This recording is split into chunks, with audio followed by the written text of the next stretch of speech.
chở che con,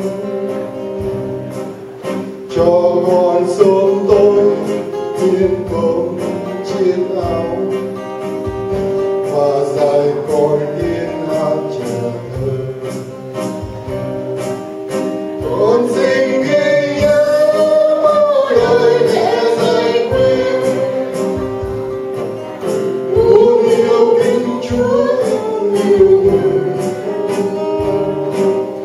Nguyện cầu xin Chúa cho mẹ vui sống, để mẹ luôn ở bên cạnh con.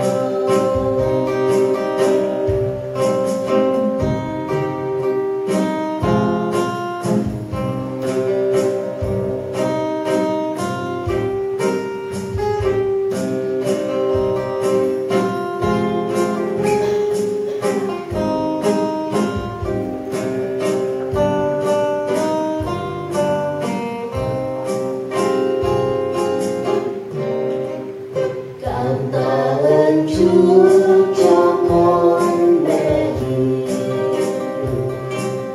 người hằng yêu thương chở che con,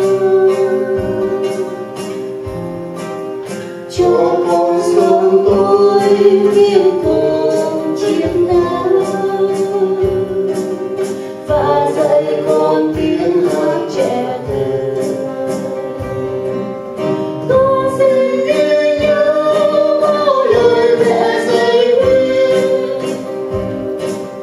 luôn yêu kính Chúa thương yêu người. Nguyện cầu xin Chúa